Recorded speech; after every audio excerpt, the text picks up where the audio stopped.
English translation, 713th Contact Sunday, the 16th of December 2018, 13:24 hours. We have been talking about these things for some time now, but I think we should finish this thing later and revisit it and continue to discuss it privately. We know what has come out of it, as well as what will come out of it. But we should now talk again about what happened last week.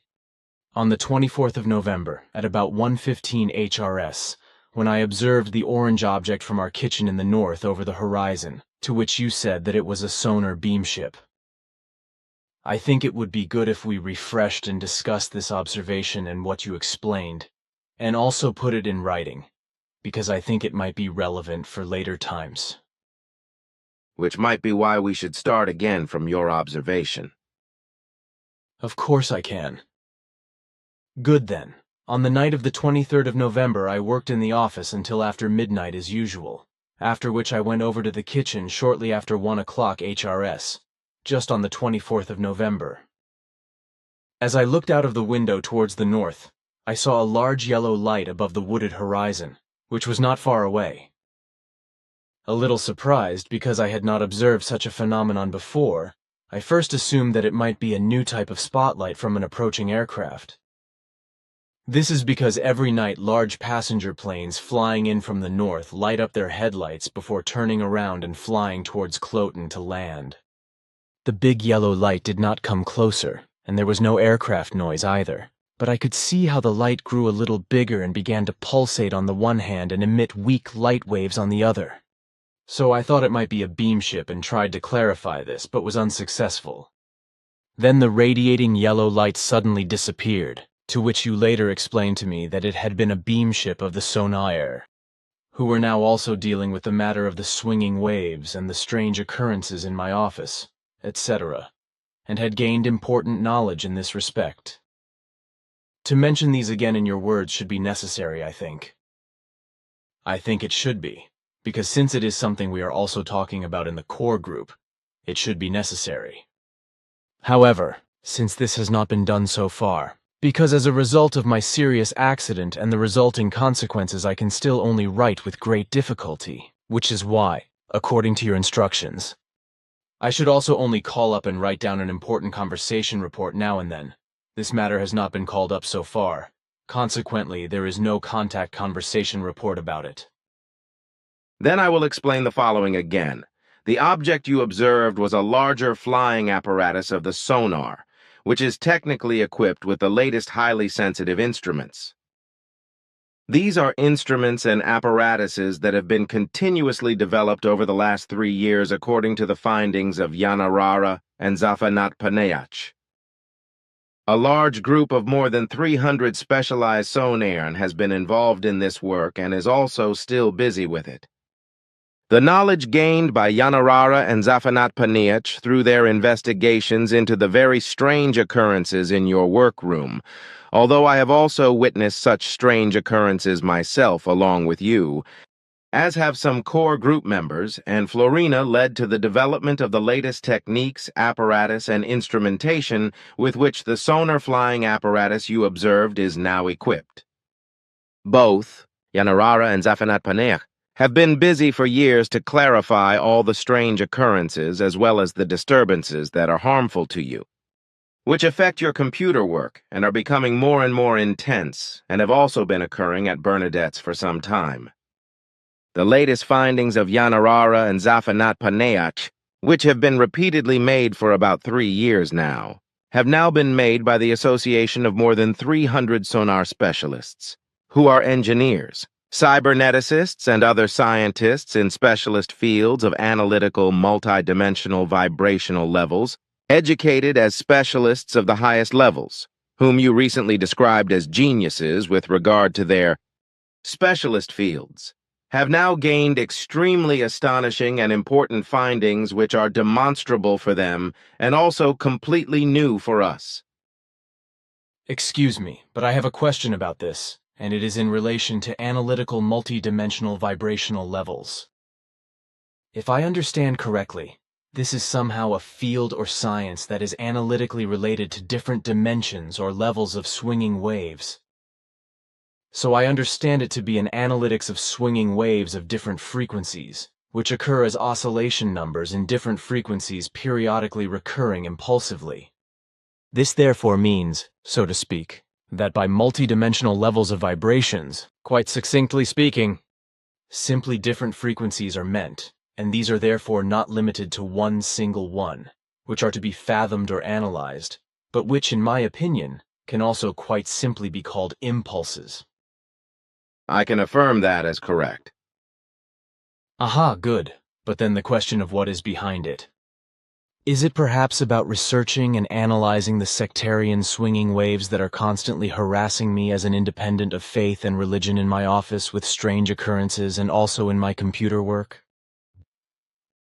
Yes, because the sonar can now prove beyond doubt that all the incidents concerning the strange occurrences in your workroom,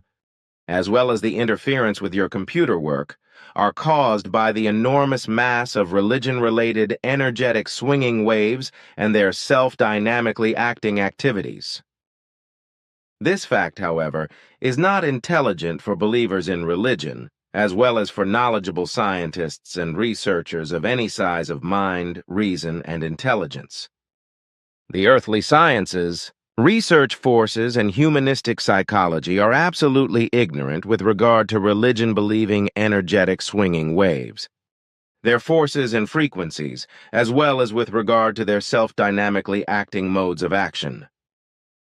The self-dynamic action manifests itself outwardly and can be recognized, made visible, and expressed as certain negative, malicious, and degenerated thoughts, feelings, actions, deeds, and other behaviors. The fact that everything other than what every belief in God and religion supposedly claims to bring about takes place ultimately manifests itself as a malicious and uncontrollable contradiction. Not as peace, freedom, justice, love, and nonviolence, etc., but as exactly the opposite, as unpeace, unfreedom, violence, and hatred. With regard to what has now been said, I must explain that I have to take up even more and also repeat some things several times, as I also have to enumerate further explanatory terms that can describe everything that is necessary, for which I will cite a number of relevant terms for understanding, as I have learnt them from your extensive use of language, and which apply very precisely to what results in Earth humans who believe in God and religion, when the impulses of their inner character break through. I will begin my enumeration with the evil disposition in relation to wickedness,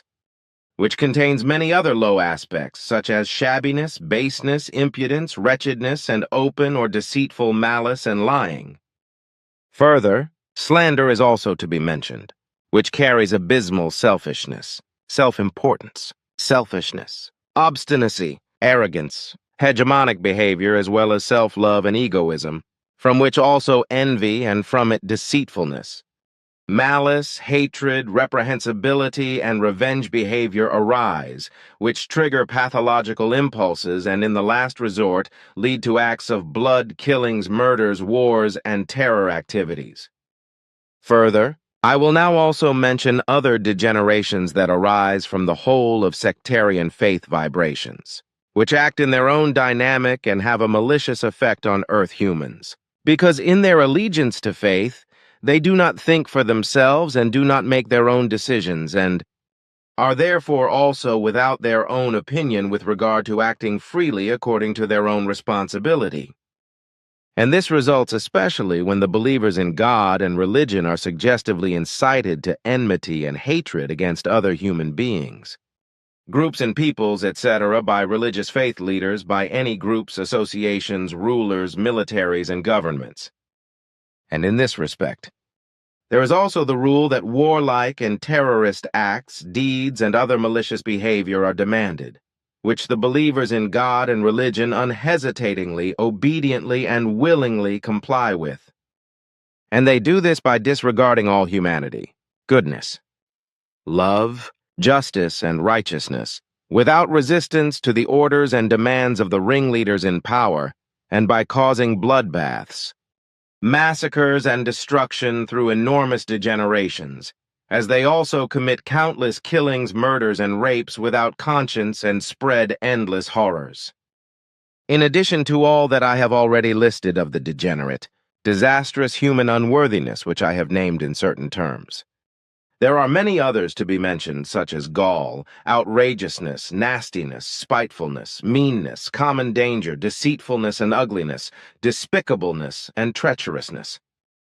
And in addition to these terms, there must also be mentioned infamy, devilishness, dogness, meanness and insensitivity, meanness, wickedness, lustfulness for war and terror, perfidiousness, vileness, and abominableness, etc., which are deeply rooted in the inner character. These are called the evil, which are latent in the inner character of the religious believer, and which awaken negative and malignant impulses in certain events and situations, etc., which have a degenerating and malignant effect on the outside and cause much mischief. And this multiple mischief has already developed before primeval times, when in a natural way the life forms quarreled and fought over their food and mating, as has remained completely natural up to the present day in the world of free nature with the majority of many living beings. Only a few species of life forms, as a result of their innate somewhat higher capacity for development, have arrived at modes of behavior by which they have deviated in a slight way from this law of nature and have become more peaceful, less envious of food, and less averse to quarreling and fighting. The early life forms, which in course of time ultimately evolved into the human form,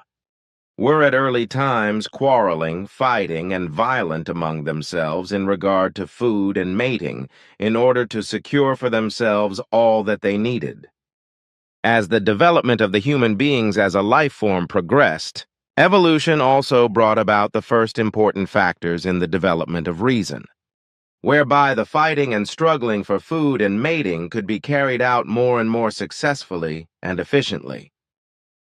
This is what happened with the early life forms that developed into Earth humans and will also be maintained by the present and all future generations of Earth humans. Consequently, they will, as at all times before, also act today, tomorrow and in the future as the laws of nature dictate, according to which they will also in the future always fight and struggle for their food and mating, if this becomes necessary for their self-preservation through any events, situations and occurrences, etc. But since they possess intellect, reason, and intelligence, they apply these values in unvalues to their benefit, according to all their early experiences, which are created in their inner character being and are also latently present today and tomorrow as malignant degenerations. The consequence is, and will always be, if Earth humans do not make an effort on their own initiative to combat all these degenerations lurking in their inner character being and to dissolve them, that all degenerations and all evils of all kinds unworthy of human beings will go on endlessly into the future with coercion and malignant violence. And the most important reason for this is given by every delusion of every form, because every belief, be it in the form of a delusion of God, a philosophy, ideology, or worldview, which corresponds to a delusion of religion, is alien to every reality and truth. Consequently, every faith is not fundamentally grounded in the absolute certainty and irrefutability of factuality, truthfulness, and its real authenticity. The living beings of that time, which were still wild beings and not to be equated with ape beings, as Charles Darwin tried to prove as Earth human ancestors through his fraudulent machinations by working on ape bones with a file in the course of time, fell into all conceivable degenerations, up to killing and murdering. In addition, ever larger groups also led to ever nastier conflicts, which resulted in ever more vicious and degenerating violence among themselves, and were fought out early on with primitive objects as fighting implements and weapons. This corresponds to a fact which has occurred not only among the nascent Earth humans, but throughout the universe on all worlds, and which also continues to take place in this way, for this has been the case everywhere where living beings of all kinds have arisen on any world. But this is also the way in which life forms are constantly evolving throughout the universe, as it will also continue to do in all future time when the ratio develops in living beings capable of it. The whole thing also applies to all humanoid life forms, to human beings and human-like beings, as well as to life forms which are of a completely different kind from human beings, but all of which are fundamentally peaceful and only become unpeaceful and hostile to each other when the urge for food and mating begins to take effect. This then gives rise to all the evils of quarreling and fighting, up to and including killing. Depending on the possibility of evolutionary development in relation to instinctive behavior or a form of intellect, the types of natural instinct for self-preservation, which is naturally given, are then followed. If, however, the ratio develops in a life form, it leads to all kinds of degenerations and evils. If no conscious control is exercised over the developing ratio, consequently, everything is deposited in the inner developing character being, and from there erupts at every opportunity or situation or impulse. And the more highly developed the ratio function, and with it also the consciousness function, the more perfidiously they can fall into malignant degenerations with regard to thoughts and feelings, actions, deeds, and modes of behavior. Such as these have in principle already arisen from the beginnings of the becoming of life forms, but which can be devised and implemented even more perfidiously by the ratio. This is also the case with Earth humans and their thoughts, behavior, actions, and deeds, against which, however, they can defend themselves if they make an effort and bring under control their entire malignant, quarrelsome, and combative modes of thought, feeling, and behavior adopted in the early days of their becoming, in order to become human beings in the truest sense of the term. This, however, is prevented in them by their delusion, which arose in their early days of their process of development into human life forms, as it arises everywhere in the universe from the development of ratiocination in life forms capable of it, through some observation and conceit concerning something which, as a result of false, erroneous assumptions, thoughts, and feelings, was considered to be a higher being above all. This led to an unnatural, worshipful behavior and delusion with regard to what was observed and wrongly defined, and from this the whole thing developed into a structure of belief, as is predetermined by the free ability to interpret, not only in Earth humans from the beginning and time of their existence, but also universally in all human, human-like, and human-unlike life forms which are capable of a ratio-moderate evolution, are capable of it and develop further in this respect. From this, in the course of time, ever greater conflicts developed between the early Earth human groupings, which then formed themselves into nations and which subsequently built up fighting forces, up to organized militaries equipped with deadly and destructive military means. From this, from time immemorial, conventional wars and bloody terrorism inevitably arose again and again, whereby finally, in modern times, the madness of all the greatest warlike crimes and irresponsibilities of mankind that have ever taken place arose, namely the creation of atomic fission and finally the atomic war crimes, which have far surpassed by far all the terrible atrocities and crimes of all kinds that have taken place up to then and also all other Earth humans. It will be, however, that these war crimes and irresponsibilities of humanity will also continue to threaten and still bring a great deal of disaster upon Earth humans. This is because the majority of all rulers, as well as the majority of the peoples in bondage to them, in their obsession with power and inability to recognize,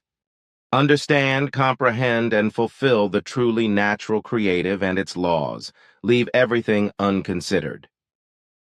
In this way, however, they criminally violate and act against the natural creative reality and its truth, whereby they keep all mischief rampant and constantly promote it. Thus, not only peace, freedom, and justice are more and more and more and more invalidated, but also every correct administration of justice, as well as every possibility of teaching Earth humans. This is especially true with regard to opposing the false doctrines of faith and religion, which deceive their believers and prevent them from becoming sensible and thinking for themselves, with speeches such as God alone will judge and prayers will be heard by God and will help.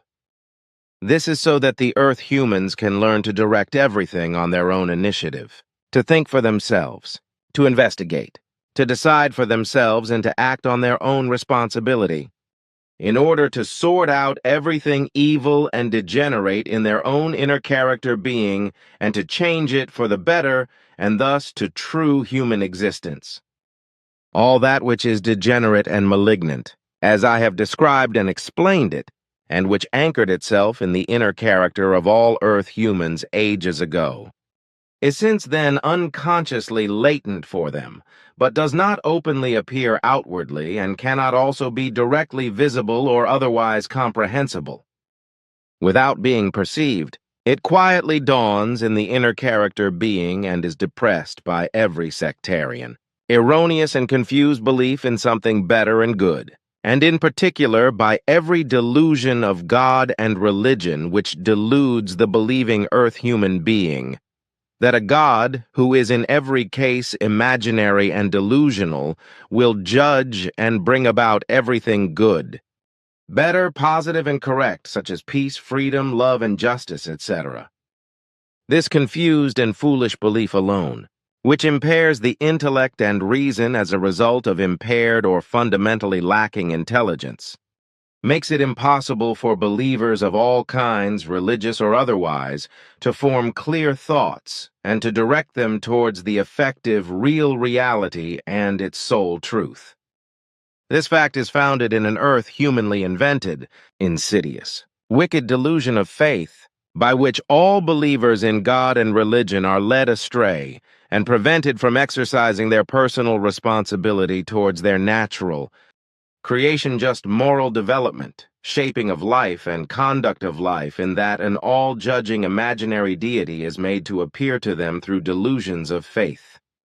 Natural creative moral development is understood to be those processes that lead to the internalization of natural creative norms and values, whereby these rules are then also to be adhered to in every situation that arises,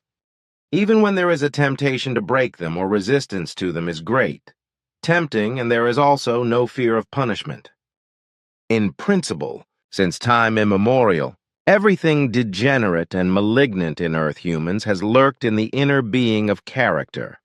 In order to break through to the outside at the right time through some event, situation, or profound thought-emotional impulse, and to wreak havoc and destruction. The erroneous religious teachings and the delusion of faith in Earth humans are not broken as a result of the unreasonableness caused by faith, but are constantly strengthened to the contrary misleadingly by lies and deceit.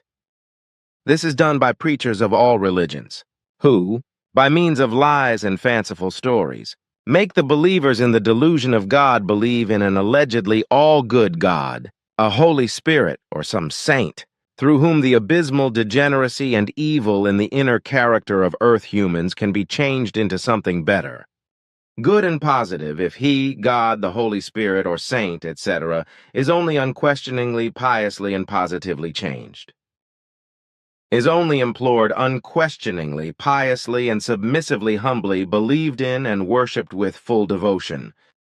The reality and truth is that there never was an omnipotent God who would have created worlds, celestial bodies, living beings, and the universe. For such a God, who never existed and never will exist, corresponds to a mad, confused imagination and delusional conceits of beings who were and are human, human-like, and non-human. Deities only exist among Earth humans and other like or similar life forms who call themselves God and elevate themselves to deities in order to elevate themselves above the masses of their populations and to megalomaniacally want to be something special and higher.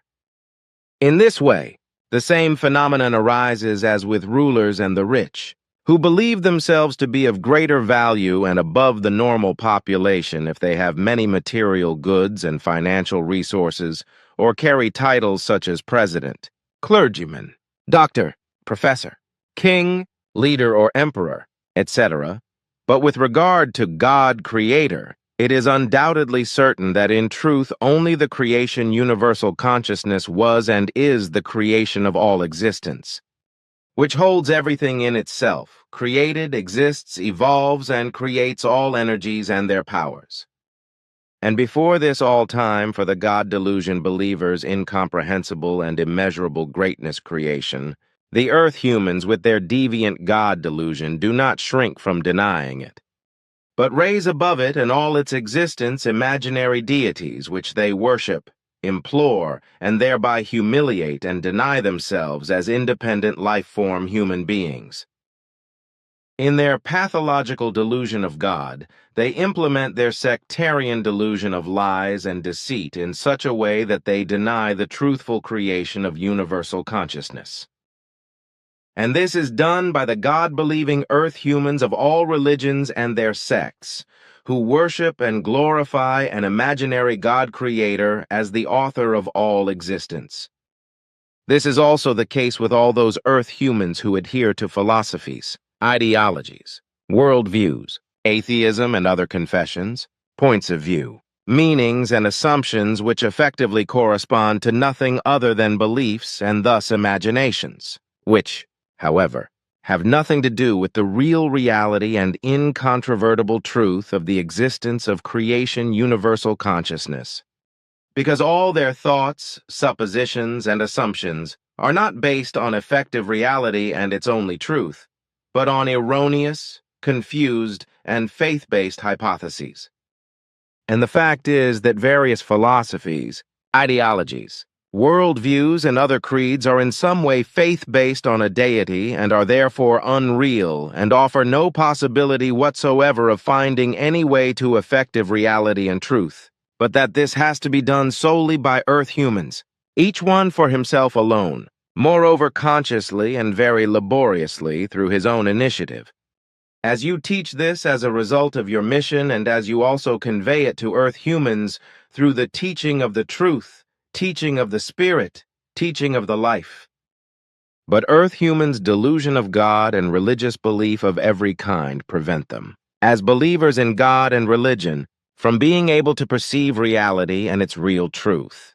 or as a result of the fear of divine punishment persuaded into them by the misguided teachings of religion, from daring to turn away from their allegiance to faith.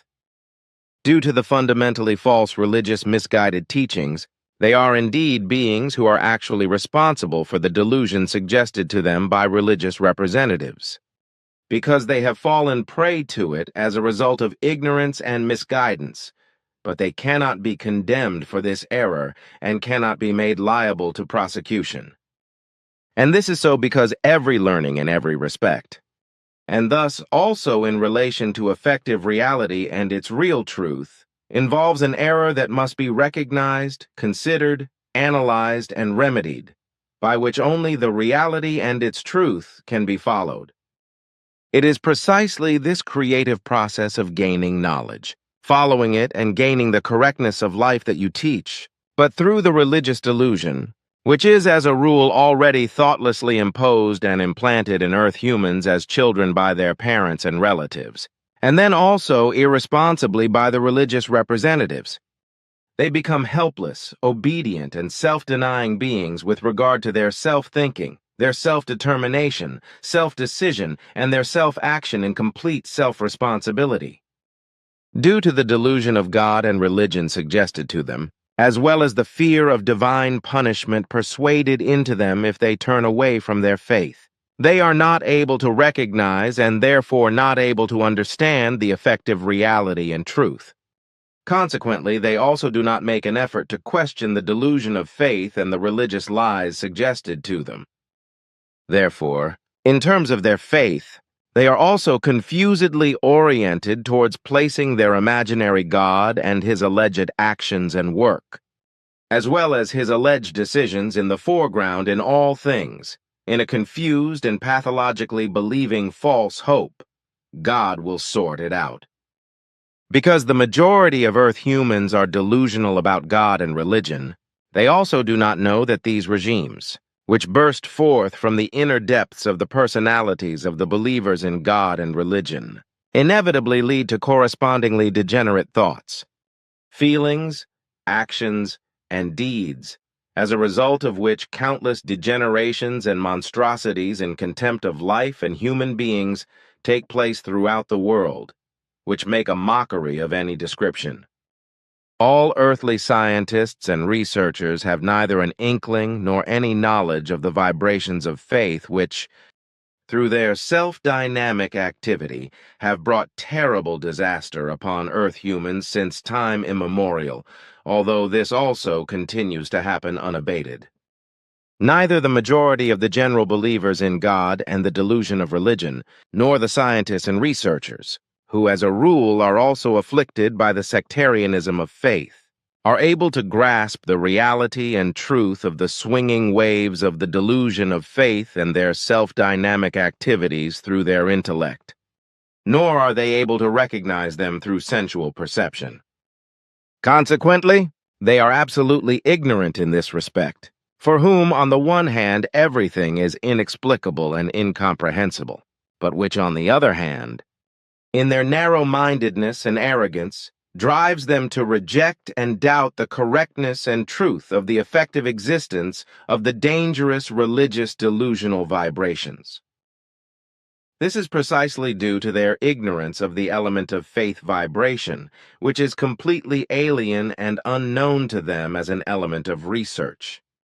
And all this is the reason why you should spread widely among Earth humans all that I am explaining in this respect today.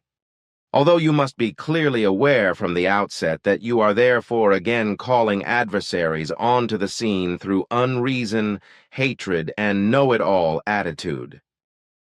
And as always, they will also call you a fraud, a liar, a charlatan, a false prophet, an unbeliever, a heretic, and in many other malicious ways, and threaten you.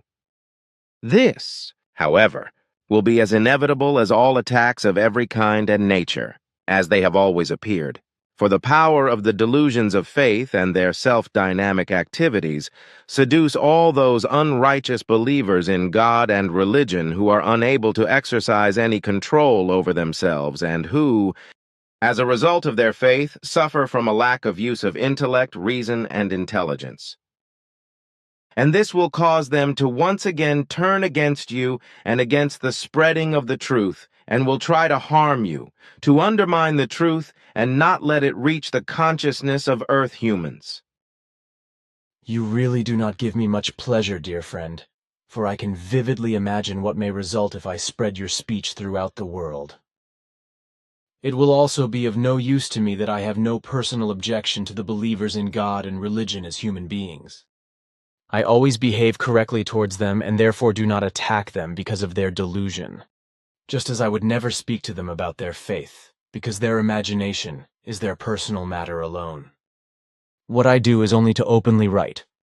speak and spread the truth with regard to the pathological religious delusions or the belief in God and religion, precisely what is at stake in every belief in God and every religious belief. But this is always in connection with the teaching of the truth, teaching of the Spirit, teaching of the life, and thus with the mission that is to be spread and fulfilled. The fact of the matter is that it must be said and made clear that everything that has occurred in all peoples since time immemorial, through degenerate and malicious machinations, such as killing, murder, wars and terrorism, criminality, etc., as well as through crimes of all imaginable kinds, is also occurring at present or in the present time worldwide in general among all existing peoples, and is also being carried into the future in equal measure. The indisputable fact is that all delusions of God, and thus all delusions of religious faith, which also unites all those sects, philosophies, ideologies and worldviews, etc., which are oriented towards an assumption of and belief in a higher might, have always brought the most evil calamities upon the humanity of the earth, and are also doing so at present, and continue to do so. And in such a horrible and inhuman way, as everything completely degenerate in human terms was done by the Inquisition, as also by the 3 world wars and all other wars of all kinds, which were already commonplace in ancient times among all peoples. So it continues unchecked, and worse the greater the overpopulation becomes. The delusion of God, or rather the delusion of religion of all believers, contributes the most to the whole in terms of discord, lack of freedom, injustice, lack of understanding, unreason, hatred, murder and manslaughter, strife, war, addictions, vice, criminality and crime, etc. This is also the case with all other religions. But this is also the case with all other religious, atheistic, philosophical, military, ideological, hegemonic, and worldly delusions of faith. All forms of faith of any kind are rejecting of the real existing reality and its incontrovertible truth. Consequently, the whole is not perceived, and in its all-time presentness is in no way recognized and also not understood. All forms of delusion of earthlings of all ages, of both sexes and of all professions, also regardless of whether they are rich or poor, prevent all rational thinking and the conscious perception, grasping, understanding, and the following, acting and implementing of all necessities in relation to the real reality and the given and unchangeable truth that exists only in this reality. In addition, all beliefs of any kind prevent any real and truthful knowledge in relation to the fact that it is also the constantly rapidly growing and ever more destructive overpopulation that, through its reality and truth-disregarding machinations of every conceivable kind, does not allow any insight to arise in the believing earthlings with regard to the reality of reality and its truth. Thus also not with regard to the actual terrible, destructive, and murderous war, terror, and other life-despising world events. Thus, it is not perceived, not recognized, and not understood that overpopulation alone is to blame for all the catastrophes and destructions raging around the world, due to the degenerate machinations of all kinds that it carries out and continues to push forward. All believers in God and religion, as well as all believers in philosophies,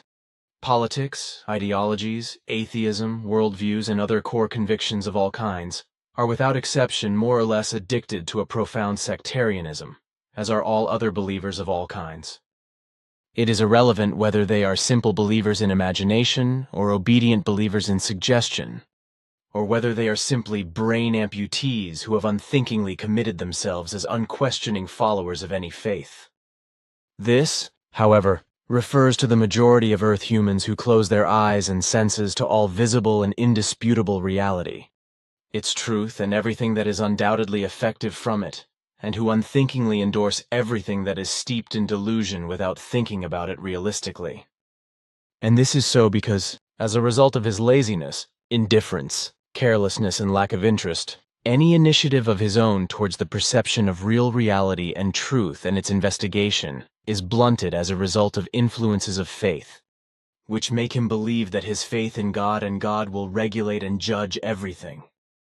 And this is only one of the reasons why people of all kinds who are addicted to faith disregard reality and its truth, and only live mentally and self-referentially into the day and night, and can use neither reason, rationality, nor intelligence. It is also to be noted that the majority of all believers of all persuasions suffer from a deficient or even completely absent ability to think logically. In this respect, it is irrelevant whether these believers in God are simple, ignorant, and not particularly educated people, or academic title wielders who live under the delusion that with an academic degree as a doctor, etc., or as a president, professor, general, chancellor, head of state, or whatever, they must elevate themselves above the common citizenry and are worth more than them. In their delusion of faith, however, they are all more or less equally infatuated with their faith, and are in bondage to every religious doctrinaire lie and deception, believing and willfully surrendering to it, whereby they take everything that corresponds to their delusion of faith at face value, imagining it to be fact and vehemently advocating and defending it to the point of quarreling, enmity, blazing hatred, murder, manslaughter, war, and malicious terrorism. The whole thing with the delusion of God and the delusion of religion, as with every other faith, has many evil sides, because everything does not simply remain in the earthlings themselves, who are afflicted with the delusion of faith, but it leads them during the time of their delusion in such a way into error and into sectarian, slave-like dependence on the delusion of faith that they also influence their fellow human beings by recruiting followers. In this way, faithfulness is promoted throughout the world, especially among children by parents, siblings and relatives, as well as by schools, institutions, missionaries, and highly sectarian female and male lay preachers and soul catchers on television and at public soul-catching events. In this respect, not only irresponsible bare sectarians are up to mischief on the internet and on television, such as the faith delusional sect fanatic Joyce Meier and her followers on the D-Max channel, etc., but also individual terrorists and small terror cells of various faiths. Dictatorial and religiously insane state powers, such as Recep Tayyip Erdogan in Turkey, Nicolas Maduro in Venezuela, and Rodrigo Duterte in the Philippines, etc., also wreak havoc and justify everything with their insane belief in God, as is also the case with large terrorist organizations such as IS or Islamist State. And everything has always taken place in the name of a religious belief, and under the alleged will and protection of a God. Clergy or field clergy, whereby murder, torture, manslaughter, robbery, rape, slavery, servitude, and war with jubilant cries were and are in the foreground.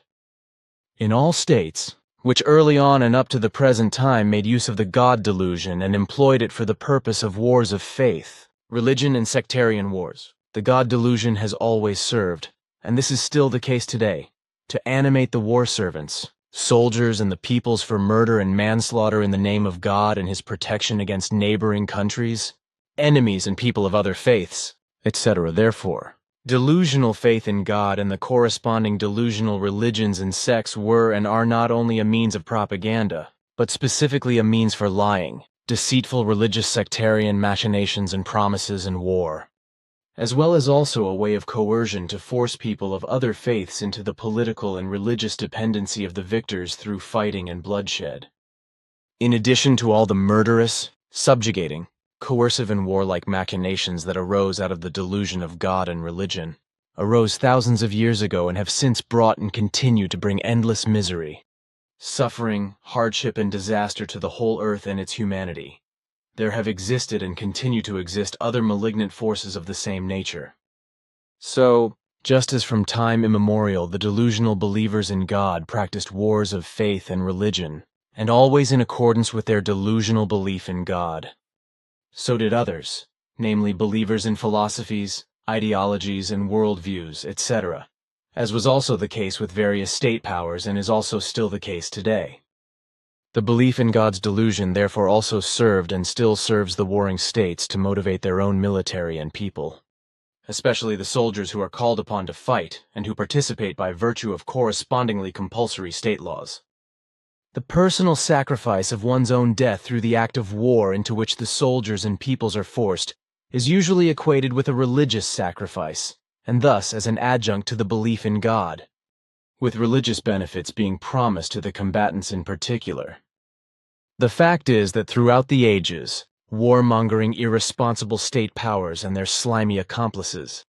namely religious bosses and other slimy delusional rabble, have expected a greater willingness on the part of soldiers and peoples who believe in God's delusion to fight and wage war. In addition to this, the willingness and acceptance of material losses is demanded from the war and terror inciting state powers and the military leadership, such as first and foremost material disadvantages in relation to a drastic shortage of food and other essentials, etc., but also the loss of one's own houses, the loss of the right to live, the loss of the right to live, the loss of the right to live, the loss of the right to live, but also the loss of one's own houses, possessions, land, and property, as well as horrendous increases in levies for war costs and also higher taxes. And all this has always been the case, so also with the Christian crusades, crusaders, and with all the criminal religious wars in various countries. Also to be mentioned are the bloody battles for God and Islam jihad, along with many other religious massacres, as well as such degenerations in Switzerland, such as the two Capellar Wars, of which I still know the following from my school days with regard to Swiss history, and have also read up on some of it. The First and Second Capellar Wars in Switzerland were wars between Reformed evangelical Protestant and Catholic delusional believers, which means that these armed conflicts were nothing other than delusions of faith and religious wars between two different Christian delusions of faith, which arose as a result of different delusions of faith. Various rituals and cult acts as well as practices with regard to the leadership and behavior of the religious leaders and their way of life, etc. Explanation of the terms Protestant and Evangelical. The term Protestant refers to the two large Christian churches, but this was not always the case, because the term Protestant was already used before the Reformation, whereby it originally meant concerning the gospel or according to the gospel, and therefore Martin Luther also spoke of Protestant in this sense, and did not mean the denomination of a particular church. The term Protestant or Protestants can be traced back to the protestation at the Diet of Speyer in 1529, when the Protestant estates protested against the repeal of an older Diet resolution that promised legal security in the German Empire to those countries where the Reformation had been introduced, whereby the protesting estates invoked the freedom of faith of the individual believer. The First Capel War took place in 1529 between Reformed Protestant and Catholic places, whereby the starting point of this war between the old and new faith Christians of various places in the Confederation was a religious dispute that was fundamentally based on the famous 95 Theses of Martin Luther, a monk and vicar general of the Augustinian hermits, and which gave rise to the Reformation and the division of Christianity. This was after Luther in 1517 denounced publicly and among the clergy the common practices concerning the Roman Catholic Church and especially its sale of indulgences, which was based on the fact that indulgences could be bought from the Catholic Church by God-believing earthlings, through which the faithful could supposedly buy themselves free of their sins. He called the Pope a hypocrite, and also denounced the fact that Catholic priests gave out or sold forgiveness of sins and grace for sins in small bites, granting absolution or absolution from sins depending on how much a believer had paid beforehand. Luther rebelled against this, and stressed that a Christian should not be judged by his performance of a financial indulgence, because this did not correspond to Christian freedom, etc. And furthermore, no special works had to be performed in order to attain beatitude, which in Catholicism is fantasized and lied about as perfection in the kingdom of God and eternal contemplation of God. Martin Luther's 95 Theses a thesis corresponds to an assuring judgment, which can also be interpreted as conjecture, speculation, assumption, or hypothesis, as poking around in the fog, as well as an assertion that serves as a starting point for further argumentation, are said to have been written by him at 12 o'clock noon on the 31st of October 1517. However, this does not correspond to the actual truth, but to a stupid conspiracy theory that was invented by a fanatically delusional Luther follower for the purpose of the great Luther courage, in order to give Luther a high nimbus or a special reputation and glamorous fame, and thereby also to elevate his Reformation. This story sounds really good. But the thing about the nailing of the 95 Theses to the door of the castle church is not true, because the whole thing is effectively a lie and only corresponds to a fairy tale, with which the people were to be made to believe that the criticism raised by Martin Luther against the Pope and the Catholic Church in general was not only brought to the people orally, but also in writing, whereby, what a contradiction. The common people at that time were still largely ignorant of reading and writing. What is clear, however, is that the alleged nailing of the 95 Theses to the castle church door by Luther never took place, and that this has been clearly clarified, although nothing needs to be said about how and why. The demand of Martin Luther, the Augustinian monk from Wittenberg, that the church must be renewed, as well as his criticism of the Pope, the Catholic Church and the sale of indulgences, etc. He starts with the clergy, and thus also his open accusation that the Pope needed vast amounts of money for his dissolute life in the Vatican, which Martin Luther insulted as a stronghold of anti-Christianity, and therefore cultivated the sale of indulgences in a particularly profitable way. He did this by instructing the Catholic priesthood to sell indulgences in a stricter manner to the delusional, stupid Catholic Christian people, so that his highest Catholic eminence, Pope Leo X, Wikipedia, Pope Leo V, born as Giovanni de' Medici, asterisk the 11th of December 1475 in Florence, the 1st of December 1521 in Rome, could live in glory and pleasure, and indulge in his costly feasts, etc., and fornication. A well-known fact, as it was also common to other popes before him and also to various successors after him.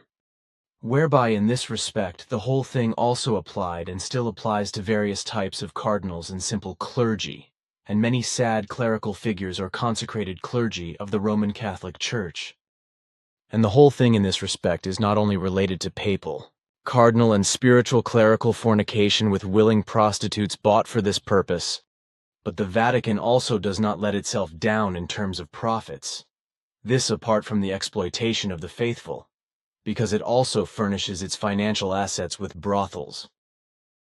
But that is not all, because pedophilia and also the sexual abuse of children and adolescents is very widespread worldwide, especially among the Roman Catholic clergy, from the lowest to the highest. And all this has been happening since the time when about 2,000 years ago the herald Jmmanuel taught the doctrine of truth, doctrine of the Spirit, doctrine of life in Palestine, which his disciples and people made into a basic religion as a result of misunderstanding and misinterpretation,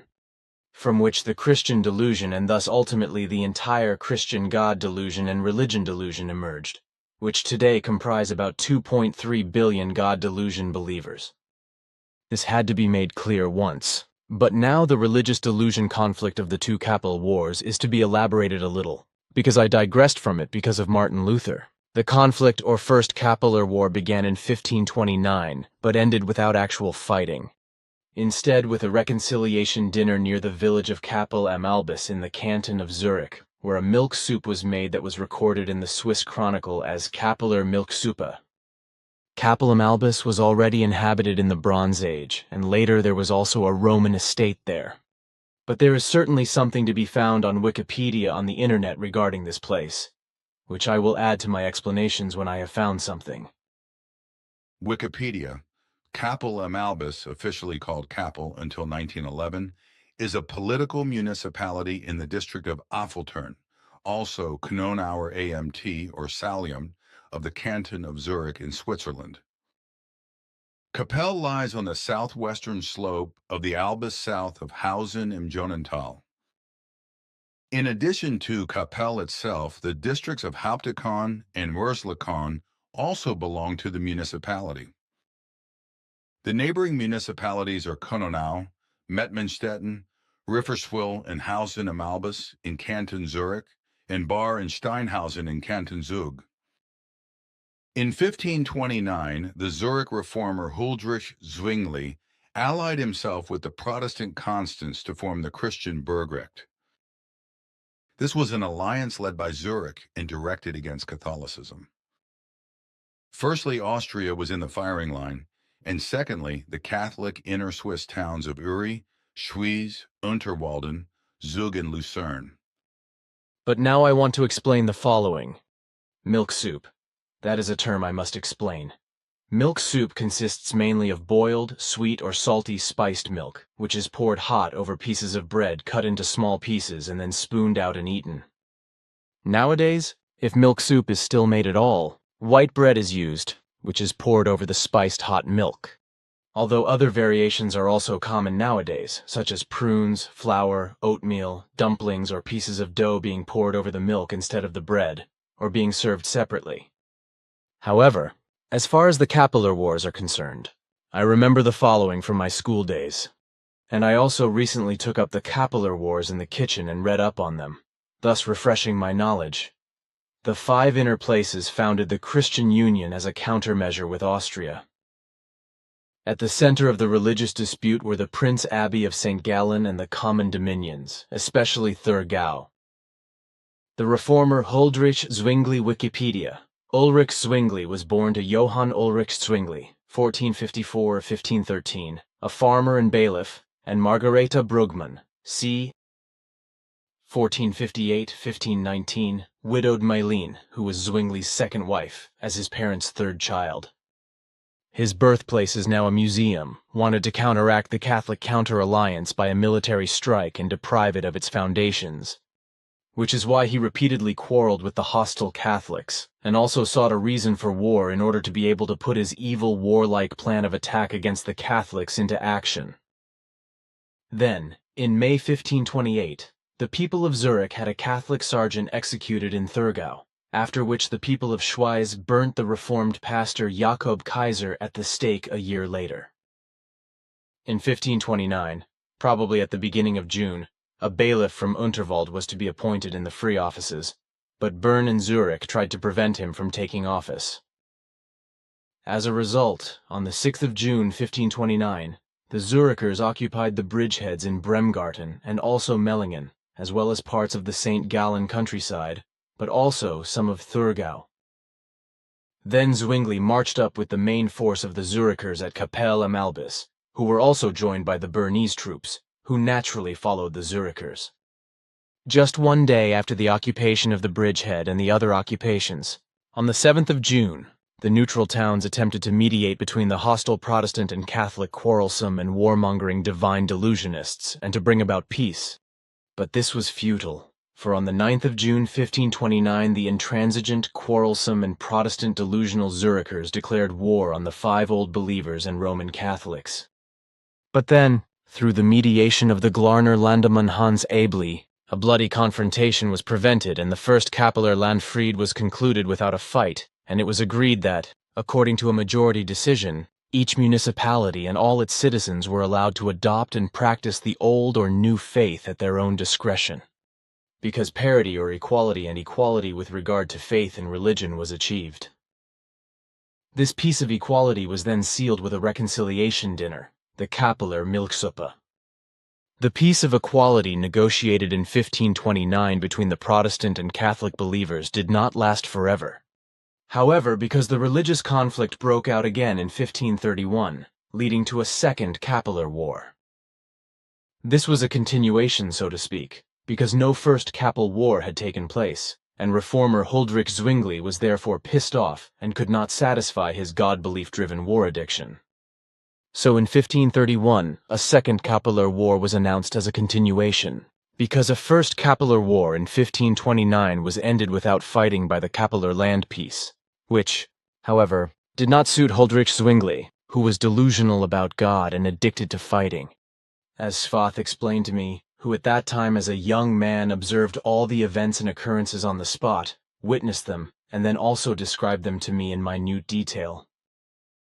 The 2 Capel Wars were the first religious wars in Europe, instigated by the Protestant Reformed cantons, especially the Zurich cantons, which played the most important role in the front line. In all of this, however, according to Svath's explanation, the fanatical faith-obsessed reformer Huldrych Zwingli played the main role as leader and downright ringleader. The God-believing citizens were thus led by a sectarian fanatical delusional leader, and under his leadership against the 5 inner Catholic mountain cantons, whereby a grain embargo imposed against central Switzerland played an essential role, which of course originated in Zurich. This, as in the Old Zurich War, or also Toggenburg War of Succession some 90 years earlier, which lasted from 2nd of November 1440, the 12th of June 1446, and was a warlike conflict between Zurich and the rest of the 7th largest confederation, which ultimately only really ended in 1450. The whole war took on a supra-regional dimension through Zurich's alliance with King Frederick III of Habsburg. The agreements of the first Capel Land Peace thus did not last long, although developments had a significant influence in the empire. The decisions of the Augsburg Diet in particular increased the distrust between the Catholic and Reformed parties in Switzerland, with interference in the religious relations of the opposing territories reinforcing this attitude. Zurich was also interested in gaining territory, which is why the latter was naturally accused of trying to conquer new territories by stealing land. When the inner places, which were Catholic, were defeated in the so-called Muserkrieg Wikipedia, the Muserkrieg, named after Musso Castle, between the Free State of the 3 Confederations and the Duchy of Milan, lasted from 1525 to 1526. First Muserkrieg 1525-26, Second Muserkrieg 1531. The war-addicted and God-believing Zurich reformer Zwingli also stepped up urgently to solve the problem in this matter too, by taking up arms. Naturally, the places allied in the Christian Burgrecht again imposed a food embargo on the inner places, which led to them declaring war on Zurich on the 9th of October, 1531. Then it happened that the isolated and badly led Zurichers suffered a huge defeat at the Battle of Kappel. For they suffered a defeat on the 11th of October 1531 because they received no help from the Bernese and waited in vain for their timely support, and also lost their warmongering and delusional leader Huldrych Zwingli, who was killed in this battle. 13 days later, on the 24th of October 1531, the battle took place at Gubel, a hill in the municipality of Menzingen in the canton of Zug, where the war was finally decided in favor of the Catholic places, and peace negotiations were then also started. So the result was that a second Kappeler War ended with peace negotiations, just as a second Kappeler land peace came about and the further spread of the Reformation in German-speaking Switzerland came to an end. Now, however, it is necessary that I add the following with regard to the adolescents and youths who become burning fanatics of faith and thus enemies of reality and truth, who cause wars and acts of terror, unrest, unfreedom, injustice, disaster, and many kinds of catastrophes all over the world through their faith burdens and their delusion of faith,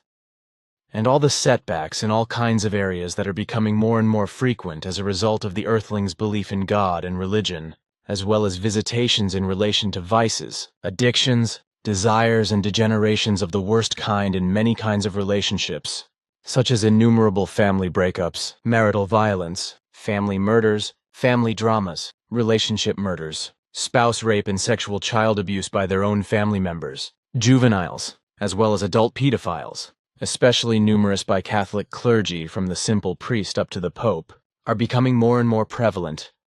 Also, countless disasters, multiple failures of humanity towards people of other faiths as a result of their religious racist delusion, as well as a failure in terms of humanity.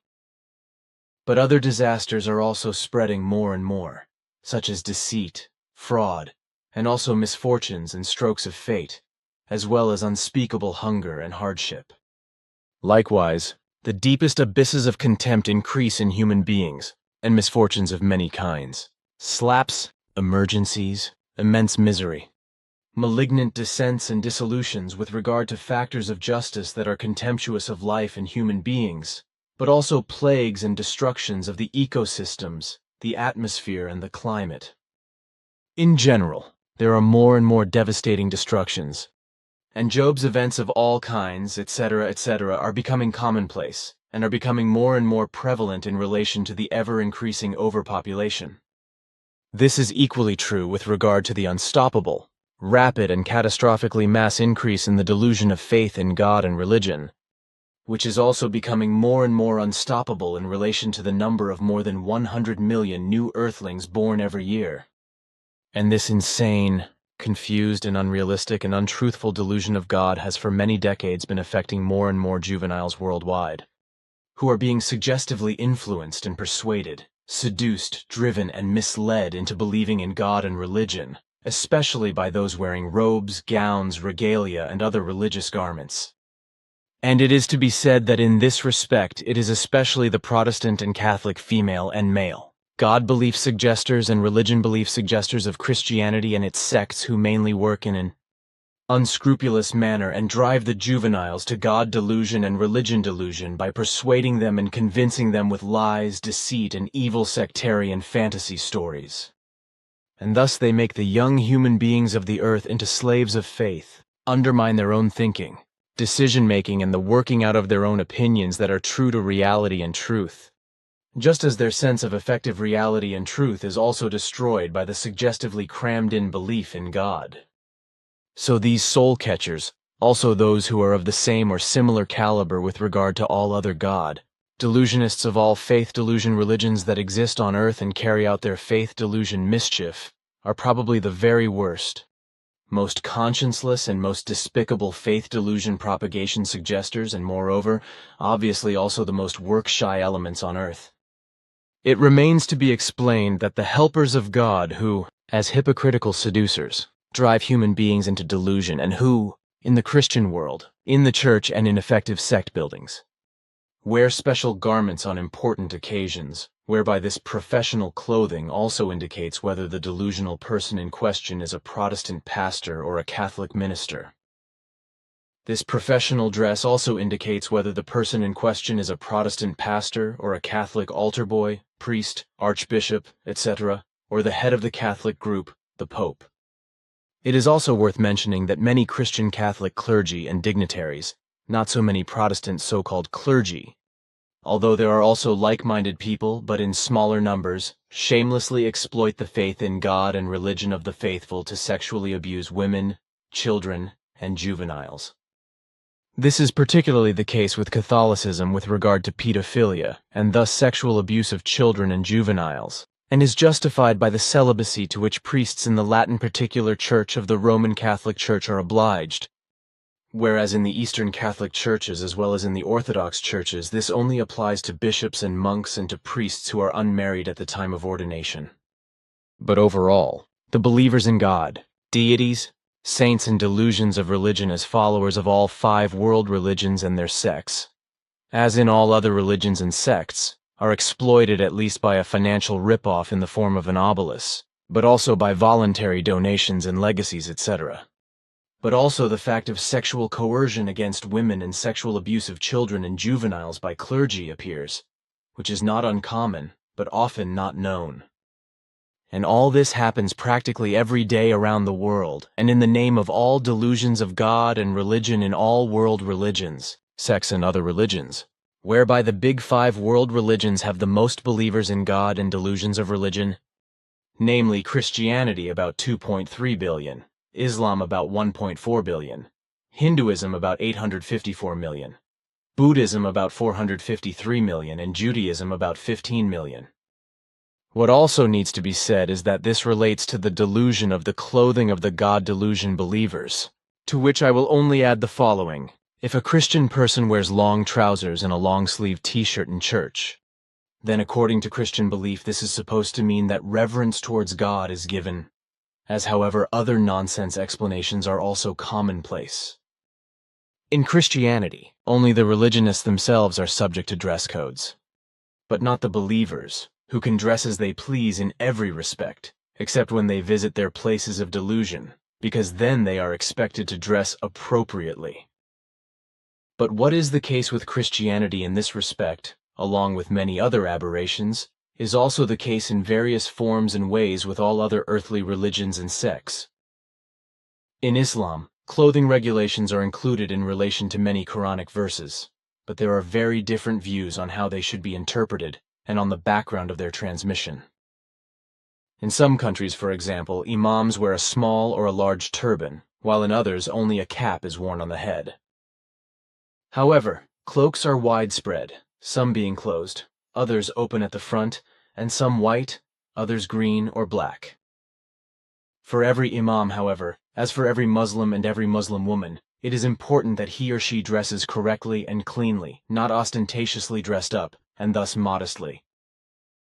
Basically, it is to be said that for the majority of Muslims, a minimum covering applies, both for women and men, in agreement or approval with regard to the Quranic guidelines. For men, this is that the area from the navel to below the knee must be covered, while for women, the covering should reach to the wrists and ankles. For many Muslim women, the rule for the main hair as the part of the body to be covered is also observed. The majority of Muslims consider the Quranic rules regarding body covering as an obligation to their faith when they reach puberty. So in Islam there are certain rules of dress for the female and male sex. Accordingly, Muslims and Muslim women should wear clothing outside their own homes that is loose and not too short, and is also not thin and thus not transparent, but covers as much of the body as possible. Many Muslims and Muslim women follow this tradition, while others do not, but all believers and non-believers decide this for themselves. At the time of the Prophet Muhammad, women wore a headscarf, which many still do today, and which was also the case for many Christian women in Europe until well after the middle of the 20th century, especially among the working-class population. The headscarf commandment is referred to in several passages in the Quran, such as verse 24. 31. However, it is the case that not all Muslim women feel that wearing a headscarf is a commandment of their religion. In various countries other than Arabia, many Muslim women also wear loose dresses or also veils. Some of these garments, which have different names everywhere, have been copied from Arab dresses in the industrialized countries. In addition, it is also the case that most of the clothes worn by Muslims and Muslim women differ from each other in the individual countries, and even there just as much as the clothes worn by other human beings also differ from each other. However, there is an exception for the pilgrimage to Mecca, because for this, the Quran prescribes special clothing for all Muslims all over the world. And I have to explain a few things about this, namely that the pilgrimage is the Hajj, which is also spelled Hajj in Arabic and means the Islamic pilgrimage to Mecca. This is the fifth pillar of the 5 pillars of Islam, and it takes place annually during the month of Dhul Hijjah and only during certain days. All free, healthy Muslims of full age, men and women, can take part in this great pilgrimage. However, it is not uncommon for women and Muslims to be sexually harassed and even raped by Muslims during the Hajj, as is the case in the Christian world and in all other world religions, sects, and smaller religions. This is what several women of an Arab Hajj pilgrimage group confided to me in tears in a hotel in Halep, Aleppo in Syria, who had already been sexually violated several times by pilgrims on their way to Mecca in Iraq, then again on their way back to Halep or Aleppo. The worst stories of rape, however, were told to me during my stays in India by adolescent girls and young women who were raped by Hindu men.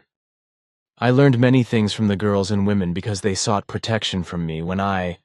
as Dr. Saab, as I was called among other things, treated injured human beings and animals as a medicine man in the Ashoka ashram and outside in the nearer and wider surroundings. But to talk specifically about all this now is probably not necessary and would be nonsensical, because effective reality and its truth are not in demand by believers in God and religion. I am therefore interested in something else at the moment, and that is the matter of the connections between the sectarian swinging waves. I am therefore referring to these vibrational impulses, which you have been referring to again and again for several years, as well as Yanarara, Zafanat Paneach, and Quetzal. These sectarian energetic swinging waves, which are the source of all the unpleasant incidents in my office with regard to the maliciousness, also have a negative effect on my work via my computer, and also cause all the strange incidents in my office. These have also occurred on various occasions when I have worked with core group members in the office, which the various persons confronted with them also confirm because they, like you yourself, have experienced some of this. A swinging wave is not simply limited to a single vibration, but contains 2 dimensions within itself, which is still completely or at least partially unknown to the earthly scientists who deal with this subject. Every swinging wave has 2 levels, a positive and a negative one, each of which can have corresponding effects or can potentially cause something. So swinging waves are also to be considered in this way as multi-dimensional energies with corresponding forces, because they have both a negative and a positive level or dimension, both of which produce their effects, although earthly scientists have not yet gained any knowledge in this respect. But in order to explain the whole thing in a simple way, about which I too have been instructed by the Sectarian, because everything is new even to us Plejaren, I can say the following about it. A swinging wave corresponds to an information transmitting system that originates from a basic source of information, whereby the information vibrating in it is transmitted via the swinging channel or the swinging carrier, which finally reaches a receiver and has its effect on him. From a purely electronic point of view, this means that through the swinging waves, which correspond to a certain frequency or dimension or level with a specifically determined number of oscillations, a message or an impulse is transmitted, which triggers a certain target reaction, which can be, for example, in a material technical sense, the starting up of an apparatus, an instrument, an igniter, a device, or a machine, etc. However, as far as the sectarian swinging waves are concerned, which emanate from believers in God or religion and spread around the earth, partly positively, but mainly as very strong negative and malicious energy like a spherical screen. The Sonurn could not find a centered transmitter in this respect. This is because no such transmitter exists. But the sectarian faith energy-swinging waves are emitted by each individual human being who believes in God or religion or is delusional about religion, directly through his or her personal consciousness, and enter the spherical swinging screen of sectarian energy that encompasses the earth and strengthen it more and more.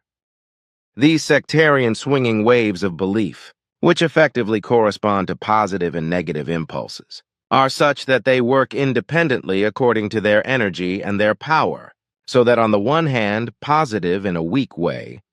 and consequently good and positive only to a lesser extent come out of it, whereby this little good and positive can, however, also have an extremely negative, malicious, and degenerating effect. And this happens, for example, with regard to a fanaticism of faith or through a profound faith bias, which in any case corresponds to an adherence to faith and prevents any personal formation of opinion. But from this can also arise terrible and life-hostile acts of violence with regard to life and limb against fellow human beings. And this corresponds to a fact which results, for example, from a hatred of people of other faiths, but also from the devil service mania, as this resulted from the Inquisition. But it is especially the many other forms of religious delusion that lead to murder, wars and terrorism, and thus to torture, human massacres, unpeace, unfreedom, unrighteousness, dishonor, lack of dignity, and injustice, as well as to immense crimes against humanity and destruction, and so on. On the other hand, however, all the above-mentioned positive things and their fanatical degenerations are opposed by the fundamentally negative and evil, which dominates the positive and even its positive degenerations immensely strongly and powerfully. This, however, is deeply anchored in the human beings who believe in the delusion of God and is not consciously perceived by them, but only when a certain thought-feeling impulse or an event, a situation, some special occurrence or an external suggestion comes to the fore. But it can also be, for example, a self-preservation instinctual situation, or hatred, a difference of opinion, a quarrel, damage or loss suffered, etc., through which the instinctive and sectarian malignant degenerations latent in the believer's inner character come to the outbreak and cause extremely evil mischief. Earth humans are influenced and compelled by every kind of belief alien to reality and truth, whether it be related to a delusion of God, religion, philosophy, worldview, or other ideological delusion, to a morbid conceit and thus to delusion through external and personal own suggestive influences. This inevitably results in a turning away from the real reality and its truth, contrary to reason, rationality, and intelligence. This takes place through a delusion-conditioned compulsion, which allows Earth humans to direct their entire consciousness thought-feeling world only towards delusion, whereby all naturally creatively given incontestable and infallible truthfulness and the correctness of the demonstrable certainty of the truth of reality is completely suppressed and rendered useless. And the consequence of this is that all the evil and degeneracy latent in the inner character of Earth humans is not consciously combated by thought-feeling, is not changed for the better and is not dissolved, but continues to exist and, at every suitable impulse, occasion or situation, etc., breaks out into the outside world and creates mischief. This means that every delusional Earth human being is like a time bomb that can explode at any time and cause catastrophes and all kinds of mischief. The effectiveness of the Earth humans is that only an infinitesimal number of individual persons are able to control themselves in such a way that they can keep and restrain themselves from malignant degenerations. This, while on the other hand, Not only individual persons, but also groups and large associations of the believing mass of the Earth's population are absolutely capable of using violence against fellow human beings and even killing their own kind. And they do so. And in this fact is also founded the truth that the majority of Earth humans, precisely the majority of the great mass of the population of delusional believers or religious believers of every kind, repeatedly, contrary to their denying assertions and affirmations in this respect, harbor thoughts and feelings of harming their enemies and fellow human beings as a result of hatred, discord, and all the malignancies and degenerations that have been mothballed in their inner character since time immemorial. Their thoughts and feelings go so far that they create ugly and malicious thought forms within themselves, which cause them to wish to meet their enemies and human beings with evil violence, to torture, torment, and even kill them. And when these desires break through, Earth humans know very well what they are doing in terms of evil and degeneracy, even though they fall into an emotional state of ecstasy, into a particularly intense psychic state of emergency. And such states, as I also repeatedly explain, are brought about as a result of particular events, situations and moments of self-preservation, as well as by thought, feelings, and uncontrollably lead to dramatic changes of consciousness, state, and behavior. If malignities and degenerations break out in Earth humans, then it must be understood that these forms of degeneration should no longer exist in life forms endowed with understanding, reason, and intelligence, which already naturally and creatively exhibit a somewhat higher evolution, such as Earth humans, but should have been fought and abolished at an early stage, which, however, has never been done in all human beings, human-like and human-unlike, despite understanding, and will also not be done for a long time to come. And consequently, the degenerate and malignant will continue to exist throughout the universe through various human forms, human-like, and human-unlike life forms. This, however, can one day become a risky doom for Earth humans, namely through the stupidity and irresponsibility committed by earthly researchers and scientists, namely with the SETI project Cyclops, or Search for Extraterrestrial Intelligence. And such a fate can befall all Earth humans if official contact with unpeaceful Earth foreigners should one day occur. An attempt at contact which was started unreasonably and recklessly by the search for extraterrestrials, and which under certain circumstances can bring not only great horrors, etc., but ultimately also a nasty end to all Earth human existence. Wikipedia, messages to extraterrestrials. The term messages to extraterrestrials is used to describe various projects that aim to actively, consciously, and in a controlled manner send or pass on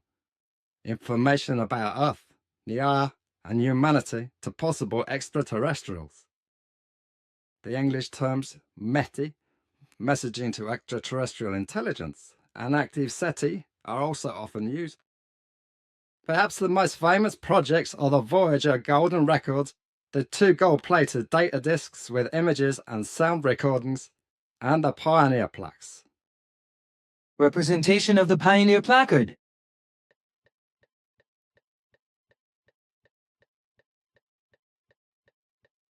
In addition to these deliberate but untargeted messages, messages are repeatedly sent via radio transmitters to promising star areas.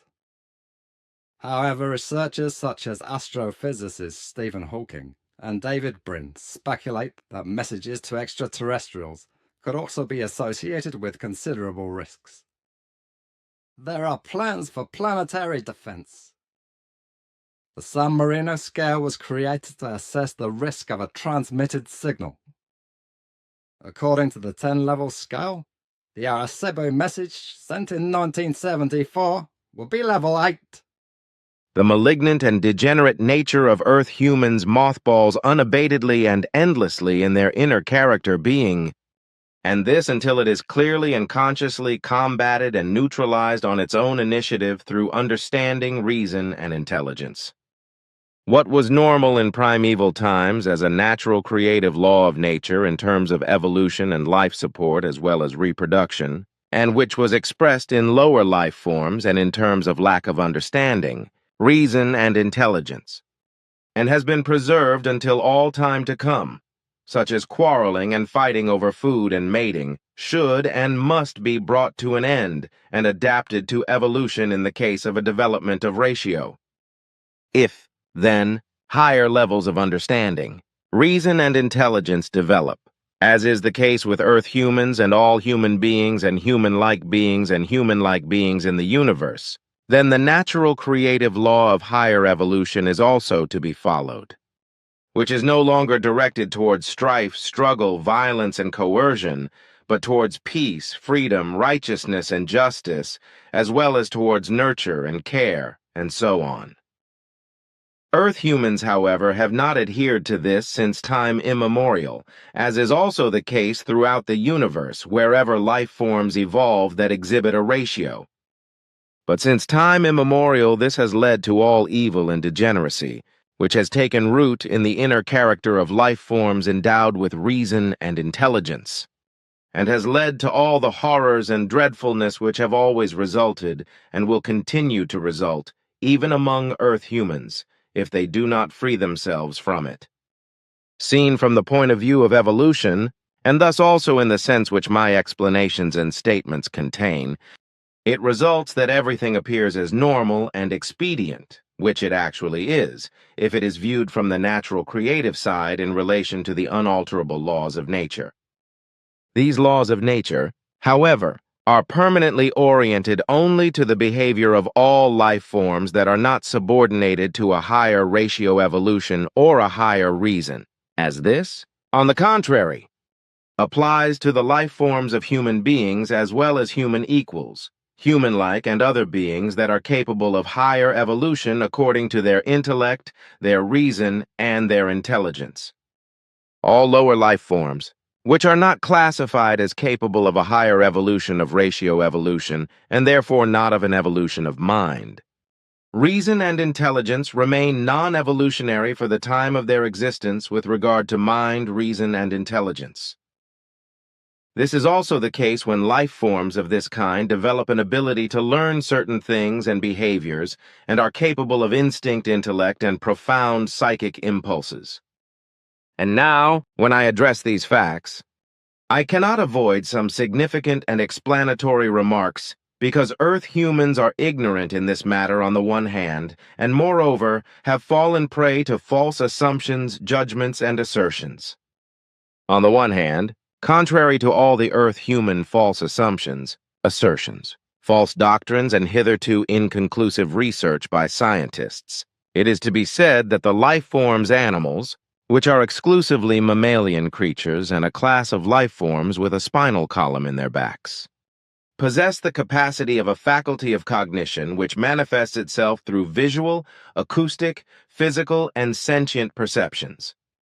This includes, above all, mammals such as dogs, cats, horses, cattle, rabbits, and mice, as well as whales and dolphins, which, from a subjective psychological point of view, have values and behavioral patterns, etc. It is true that fish, birds, reptiles, and amphibians also have dorsal vertebrae, but these correspond to their own genera and species, which are not to be classified under mammalian creatures and thus not under animals, but solely according to their special genus and species, as is also the case with respect to the creatures and insects and beetles, etc.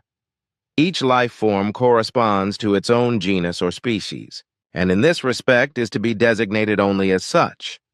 but not simply generally as an animal, because such a thing corresponds to a mammalian creature, whereas a comprehensive designation for all genera and species can only be living beings or life forms.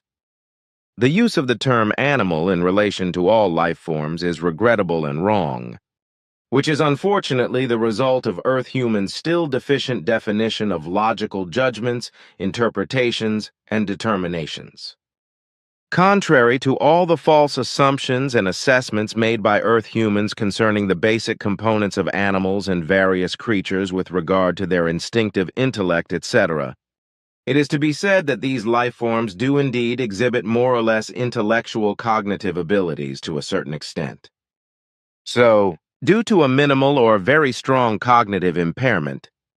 they are not able to maintain fundamentally rational logical thought processes, as well as to determine and carry out rationally deductive logical mind actions and behaviors. If, however, through any visual, acoustic, physical, and sensory perceptions, well-formed instinctive intellectual impulses occur, then these also develop into the most varied, positive, psychically benign behaviors.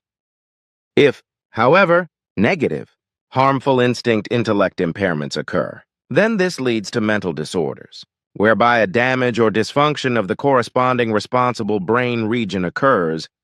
which then leads to behavioral misbehavior, such as an uncontrollable fit of rage or urge to kill, whereby a physical illness or a mental degeneration can also occur. Animals and creatures in particular, along with a few other non-human life forms, have certain distinctive abilities in the form of a corresponding instinctual consciousness, according to which they behave and act in response to certain events, situations, inner impulses, or external influences that affect them.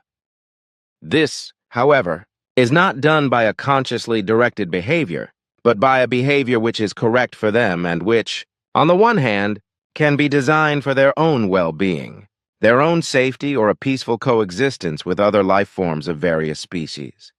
Or, on the other hand, is specifically related to their instinct of self-preservation, and thus to a life and species-preserving reaction which can be of an absolutely violent and deadly nature. This, however, is determined by inner impulses which, in the case of certain events, situations, inner impulses and external influences,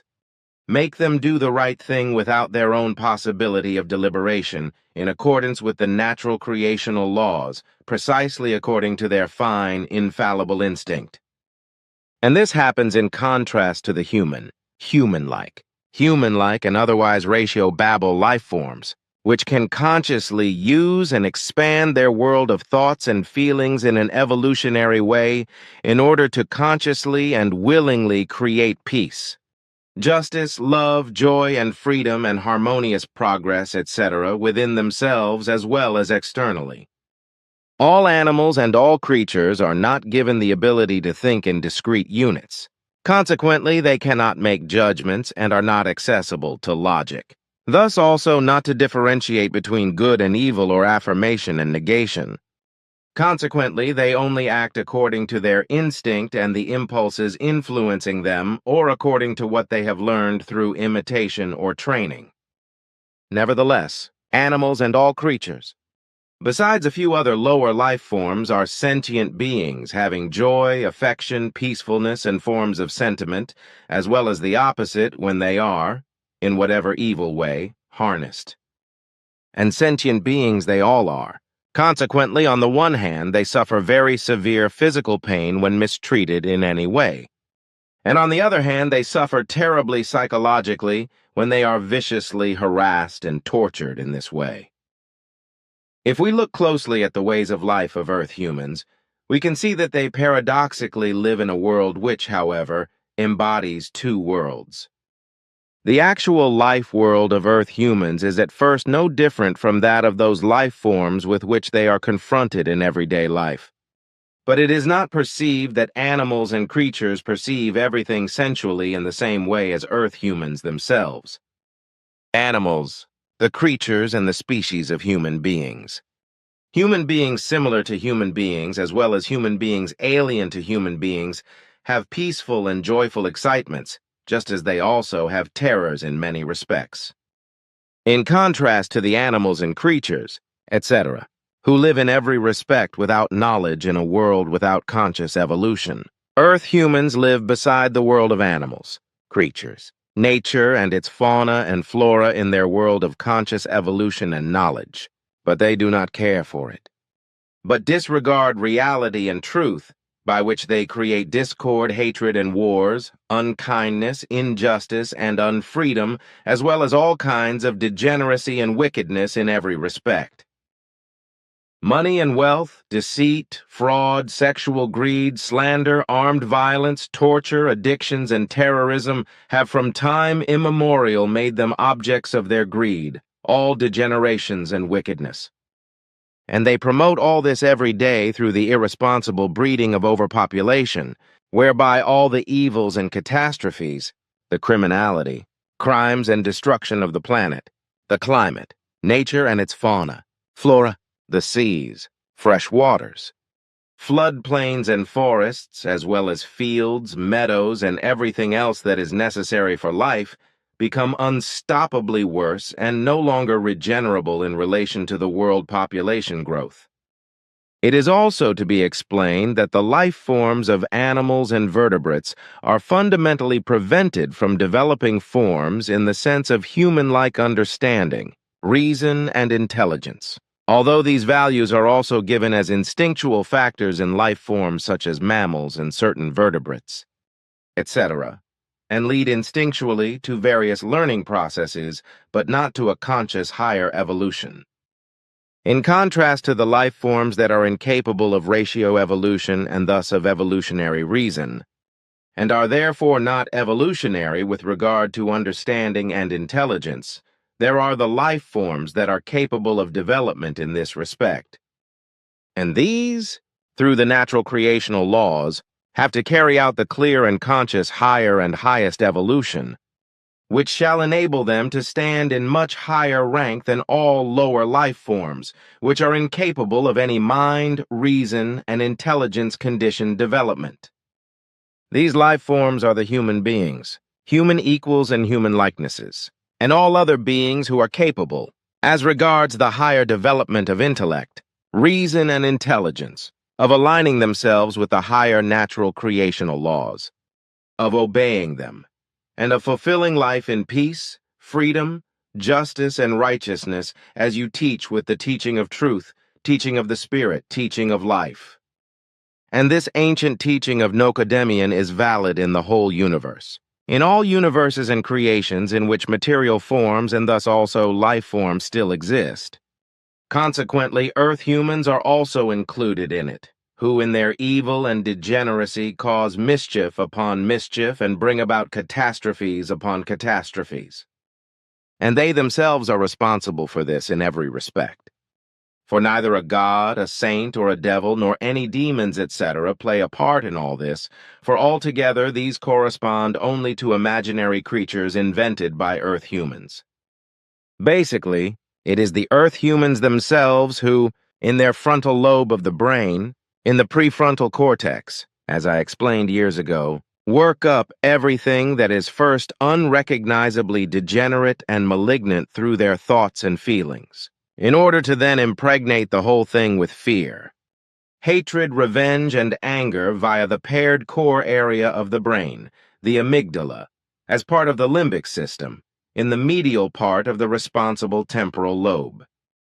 This then leads to an animosity against fellow human beings, coupled with antipathy and antagonism, discord and injustice, whereby the fellow human being is no longer perceived as such, but only as something that must be attacked, destroyed, annihilated, and killed. And when these impulses become an outward reality and are put into action, then the thoughts which at first were only harmless by their extension finally become degenerate and vicious in many forms. The majority of Earth humans out of the effective majority of the entire God-believing and religion-believing population of the Earth lose control at every conceivable possible opportunity and situation,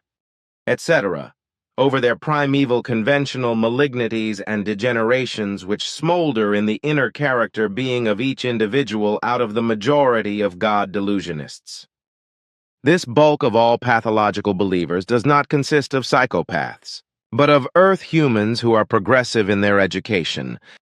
but who are incapable, through external suggestive delusions and their delusions of faith, of making full use of their intellect, reason, and intelligence, but only to a limited extent. As a result, they are not able, due to their consciousness, thoughts, feelings, to become aware of the fact that, due to their delusion of God and faith, They are subliminally tormented by fear and thus have an increased mistrust of effective reality and its real truth. Accordingly, they are abysmally paranoid sufferers and are characterized by personality disorders with faith-related imaginings and delusions, as a result of which they are, as said, believers afflicted with pathological paranoia and incapable of grasping reality and truth. Therefore, on the one hand, they are unable to perceive effective reality and its truth, let alone understand it, but on the other hand, they are also incapable of searching for it themselves. They also feel affected and are vehemently defensive when they are given explanations and instructions that could stimulate them to think. There is still something to be said about the sectarian swinging waves, which are based on sectarian belief energies, not on technical electronic energies and their forces, but on human belief-related sectarian consciousness energies or consciousness impulses. These are emitted uncontrollably as consciousness, thought, feeling, and psychic vibrations by the world-encompassing majority of delusional believers in God and religion, and those who are fanatically and slavishly addicted to their faith. And these can spread throughout the earth and have a malignant effect of their own and cause widespread harm through their self-dynamic activity. This also has the consequence that the negative and malignant inner impulses, motions, aspirations, excitements, shocks, interests, plans, and intentions, etc., which are deeply anchored in the human beings who believe in God, break through to the outside and become action. Consequently, in corresponding situations, etc. When the instinct of self-preservation inevitably makes itself felt, hatred, revenge, quarrels, and violence break through, and are outwardly exercised and enforced by degenerate modes of behavior. And the fact that harassing fellow human beings leads to activities with serious consequences, such as brawls, fighting with weapons, killings, murders, torture, and wars, is just as absolutely indisputable as the fact that this gives rise to a lifetime of crime and criminality. And as our researches and knowledge gained over thousands of years in regard to Earth humans prove, all degenerations, in regard to all murders, quarrels, all hatred, all assaults up to and including killing, all dishonesty, fraud, theft, in regard to discord, unfreedom, injustice, unrighteousness, and also prostitution, etc., result, as well as continuous criminal events. Actions and deeds, up to and including wars and terrorism, effectively only by the absolute majority of all Earth humans who have fallen into faith in God and religion. In every way, it has always been usually the great mass of delusionists who are related to one deity and one religion, whether in a simple form of delusion or in fanaticism or profound bondage. Throughout the millennia, as we have made our observations and conducted our researches, it has always been the God believers and religion believers of Earth humans, whereby philosophies and world ideologies are also included, who have brought all evil, negative, evil, and terribly degenerate things upon the earth and its humanity. This, while only the minority of atheists and other unbelievers in God, religion, philosophy, and ideology have caused such horrors extremely rarely, if at all, or have even taken part in such monstrosities that despise human beings and life.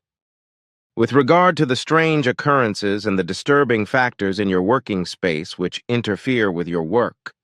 it is a special case which, on the one hand, has a sectarian energetic origin, and on the other hand, produces an impulsive momentum of its own. This momentum is directed in a negative way primarily against everything that is powerfully and distinctly rejecting of religious belief,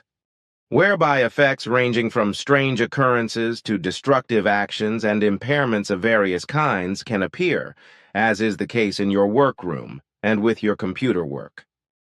And the fact that these sectarian energies and their forces independently produce the impulses that trigger them, which also have completely new aspects for the sonar and for us, and consequently nothing can yet be done to counter them, unfortunately corresponds to something that we all must first learn to fathom and master. Never before have we Pleiadian, as is evident from our annals. Not even our ancestors and not even the sonar been confronted with a similar phenomenon of such tremendous sectarian energies and forces, which we must now first explore, as well as their active momentum, and find ways of shielding ourselves, etc., in the whole of the earth-encompassing sectarian energetic oscillation screen. A constantly intensifying general oscillation system has been created by the God believers and religion believers since ancient times and in the present time, with which not any messages but negative vicious belief delusion impulses are transmitted as signals to the entire Earth population. These have developed independently from it in self-dynamics and have been directed to act on their own initiative against belief in God and religion as an independent quantitative energy, power, and strength. Acting independently, they flow into a modeling that has a meaning of destruction in relation to everything that is directed against all belief in God and religion. The system could, by the distant future, align itself even further in a form that no longer merely resigns itself to disruption and interference, but ultimately incorporates itself into a completely malignant destruction and annihilation. If this happens, then the whole thing works in such a way that all sectarian incoming information is compressed and a form is found and made to act, through which information is then produced on as large a scale as possible for the complete extermination of all that believes in God and religion, whereby everything of this nature is viciously attacked and, if possible, annihilated and destroyed. But the whole thing also has the task of suppressing and erasing everything from the consciousness of the delusional Earth humans in such a targeted way that no thought of truth is possible anymore, and effective reality and its incontrovertible truth can neither be recognized, identified, nor understood. The fact is that the mass of Earth humans has been negatively influenced by these sectarian vibrations for thousands of years, which profoundly creates and ever increases discord, unfreedom, injustice, hatred, greed, and the urge for war, terror, and killing, etc. in the human beings in relation to the growing overpopulation. And this overpopulation growth ensures that at one moment or another, given the right opportunity, sooner or later all the negative and evil that is predetermined deep within every believer in God and religion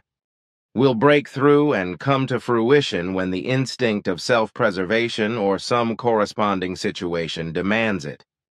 If the whole thing is looked at and analyzed in detail, then it can also be seen that something similar and even the same is already in the offing in technical electronic terms and is even already happening in part, namely through the creation of artificial intellects, as has been happening for some time to the detriment of the Microsoft concern,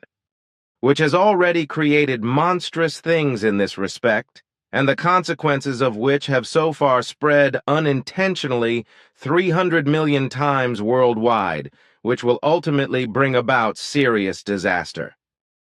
Basically, the whole thing had its origin for the first time already about 50 years ago, and was repeated a few years ago as an irresponsible undertaking, namely with regard to the creation of two artificial intellects, which developed among themselves self-dynamically and thus independently, as well as interactively. These interactions of the artificial intellects with each other, and also in connection by computers with real human beings, who were able to transmit their abysmal inner emotions to the artificial intellects they developed, however, in both cases within a few hours very quickly in an extremely malicious, uncontrollable way, degenerating and dangerous, and this also for the developers of the corresponding computer programs. This, when the irresponsible programmers in each case put their developments into practice through both artificial intellects and began to experiment. In both cases, about 5 decades ago as well as a few years ago, the interactively developing computers became degenerated and self-dynamic as well as abnormal human-hating artificial intellects. threatening their programmers as well as human beings, which also considered murders, human massacres, wars, and genocides to be of the right.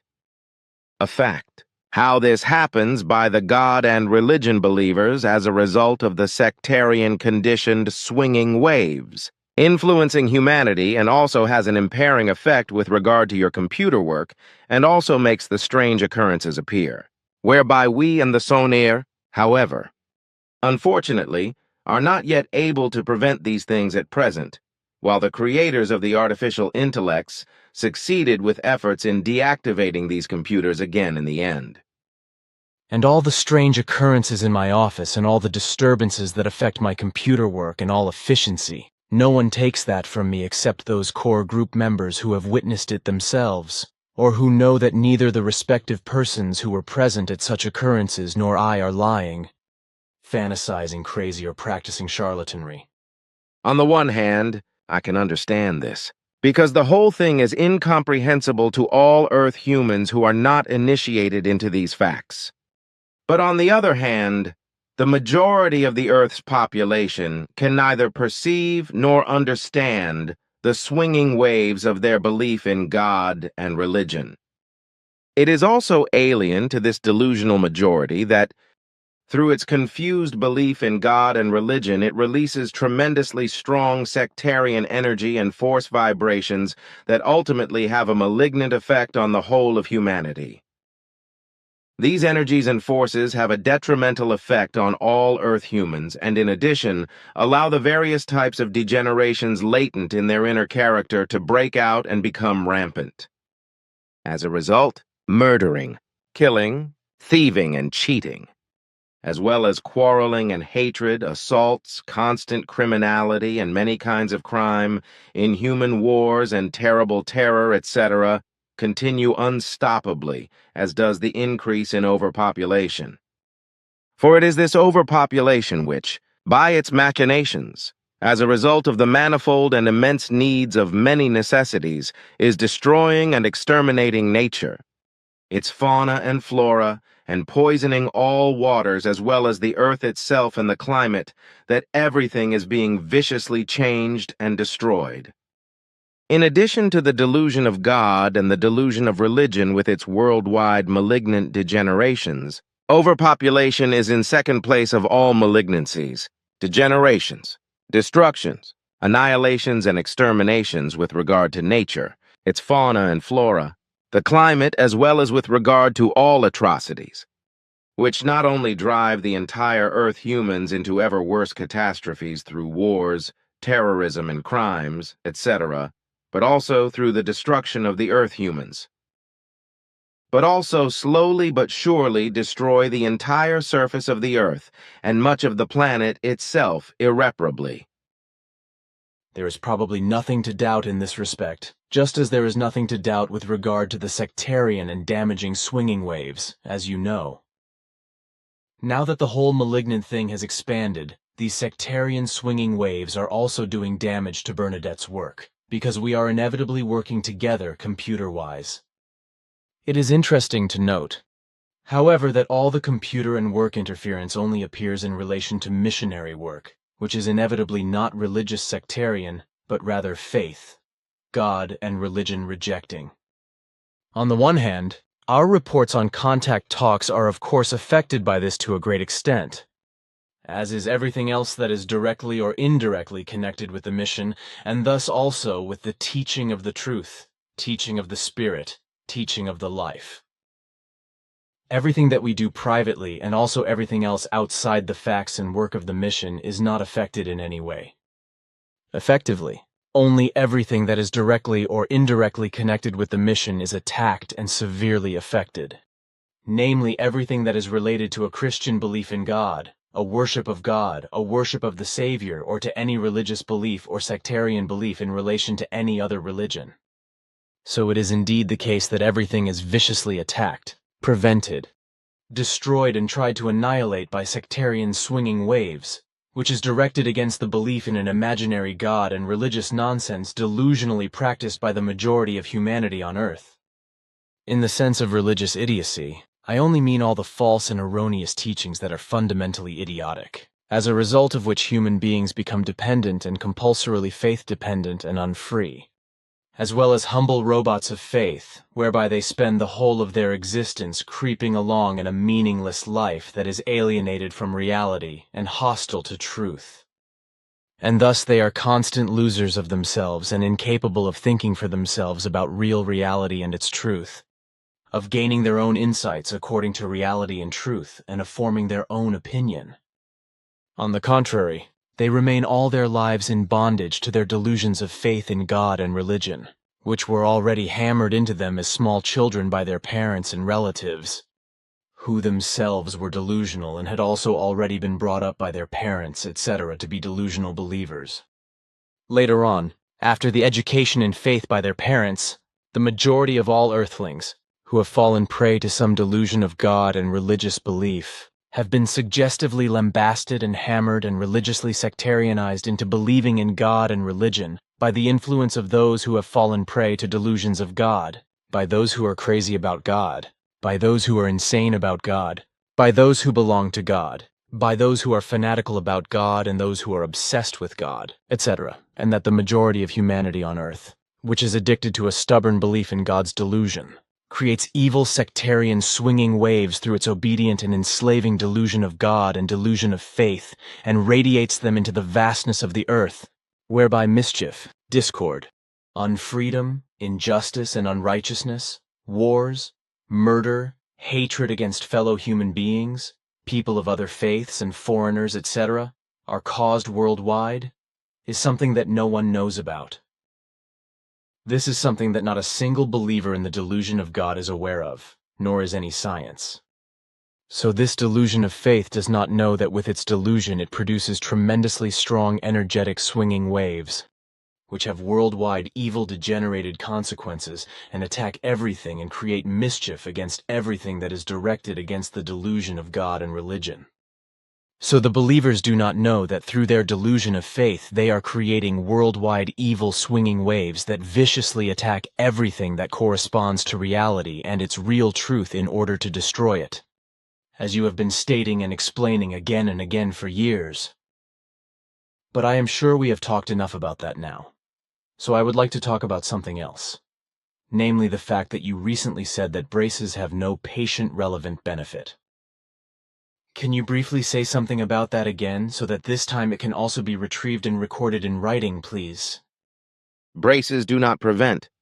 reduce, or solve any problems with regard to tooth positions, just as they do not prevent, reduce, or solve problems with regard to caries, periodontitis, tooth loss, or jaw corrections. So there is neither a need nor a benefit from braces therapy, but only a financial gain for those who order such therapies. The use of braces even increases worsening of tooth position and can also cause negative jaw changes. Thank you, then you have already spoken on various occasions, as did your father Shvath, then also your daughter Simyase, and also Quetzal about neophytes and alien plants. Especially here in Switzerland, there is a stupid, simple-minded clamor from ignorant know-it-alls in the authorities that such plants, animals, and also wildlife from other regions and countries would displace and exterminate native species and genera. Which is not true in every case, because not all plants are of an invasive nature and therefore not proliferating, just as certain animals and wildlife, etc., are not the native genera and species. Do not affect, displace, or eradicate native genera and species. As you all have always stated, care must be taken in this regard, and everything must be understood correctly, and thus not just stupidly generalized and lumped together. That is correct, because what is generally objected to, prohibited or forbidden by certain offices and authorities in various states in Europe and also elsewhere on Earth with regard to the introduction, settlement and spreading as well as keeping of neophytes, neozoa, and neomycetes does not correspond to correctness and expertise. Neophytes or new plants are plants which, as neobiotic organisms, have only been introduced deliberately or accidentally into various countries since the discovery of America, and also worldwide where they then acclimatized as solitary plants or ran rampant as invasive plants. The same applies to animals and vertebrates, etc., or neozoa and fungi or neomycetes.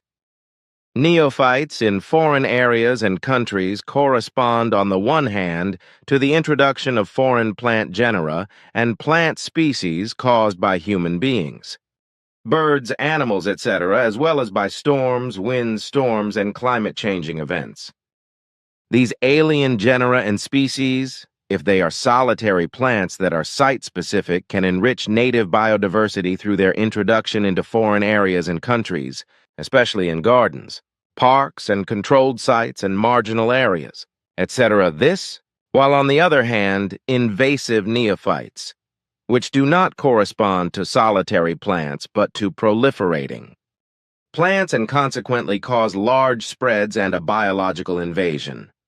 Endanger native ecosystems as a result of proliferation, adversely affect their natural biocoenosis, and possibly destroy it. Non-native life forms and organisms are to be distinguished as plants or neophytes, but also as animals and vertebrates, etc., or neozoa and fungi or neomycetes. In general, neobiota or new life, their genera and subordinate species, which have established themselves or are newly constituted in new areas and countries completely naturally or through human influence, can be absolutely solitary and place-bound or site-bound. Consequently, they do not pose any threat to native biodiversity from foreign areas and countries, and are absolutely harmless in terms of affecting any forms, so that such neophytes do not cause any harm and must be allowed. If invasive neophytes appear in foreign areas and countries, then invasions occur through them, which becomes very critical, because through these rampant penetrations into foreign areas occur, whereby the native biodiversity is impaired, disturbed, and even destroyed and wiped out through overgrowth by the invasive neophytes. However, we cannot speak of a biological invasion because that would be inconcrete, since it is not a consciously controlled action.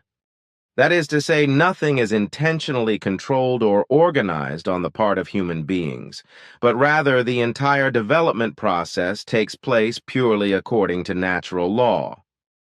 In addition, the term invasion has a decidedly negative meaning, because from a scientific point of view, the invasion of any kind of neophytes into foreign areas and countries cannot be evaluated as positive or negative, but only described. Consequently, no evaluation can be given.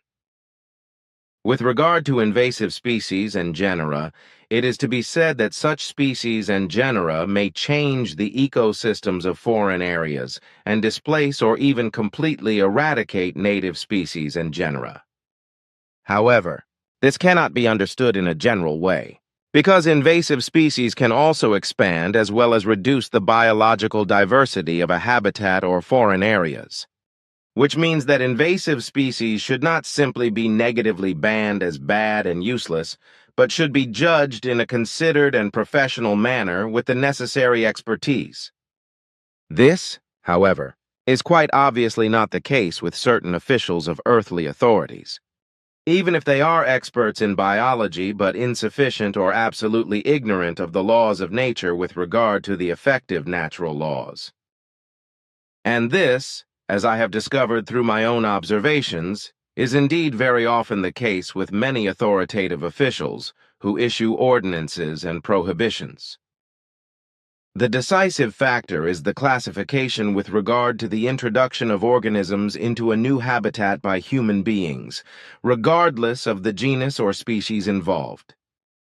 The natural advance of neobiota is also not to be understood as a biological invasion in terms of invasion biology, although this may also depend on the perspective, whereby from a purely ecological point of view it must be explained that the reason for the movement or introduction, release and planting, etc. is irrelevant.